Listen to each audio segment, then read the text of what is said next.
উপস্থিত সম্মানিত প্রিন্ট ও ইলেকট্রনিক মিডিয়ার সাংবাদিকবৃন্দ, পুলিশের কিছু উচ্চাভিলাষী সদস্য পুরো বাহিনীকে জনগণের বিরুদ্ধে দাঁড় করিয়েছে বলে জানিয়েছেন ডিএমপি কমিশনার মোহাম্মদ মাইনুল হাসান।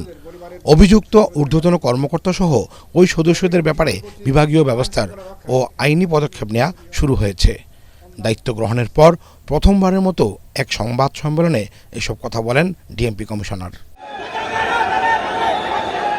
গত ৫ আগস্ট সরকার পতনের ১০ দিন পার হতে না হতেই হাই প্রোফাইলের কেউ না কেউ প্রায় প্রতিদিন গ্রেফতার হচ্ছেন। আওয়ামী লীগ সরকারের মন্ত্রী, এমপি থেকে এই তালিকায় রয়েছেন সদ্য অবসরে যাওয়া সামরিক কর্মকর্তারাও।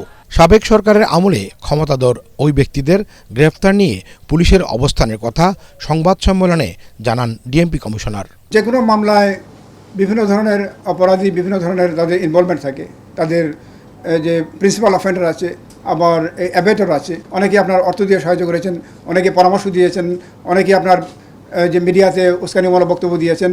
তো এগুলো তো অপরাধ, আপনার অবশ্যই অপরাধ, এবং আমরা আইন অনুযায়ী যে কাজগুলো করব, এভিডেন্স কালেকশন করব। ডিএমপির অভিযুক্ত ঊর্ধ্বতন কর্মকর্তাদের কেন এখনও গ্রেফতার করা হচ্ছে না, সাংবাদিকদের এমন প্রশ্নের পরিষ্কার কোনো জবাব দিতে পারেননি ডিএমপি কমিশনার। তবে উচ্চাভিলাষী কিছু পুলিশ কর্মকর্তার জন্য বাহিনীটি তার গ্রহণযোগ্যতা হারিয়েছে বলে স্বীকার করেন তিনি।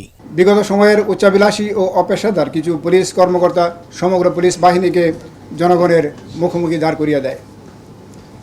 এর ফলে ছাত্র জনতার আন্দোলন, গণ অভ্যুত্থান এবং বিগত সরকারের পতনকে ঘিরে সংঘর্ষ ও সহিংসতায় পুলিশের মনোবল ভেঙে গিয়েছিল।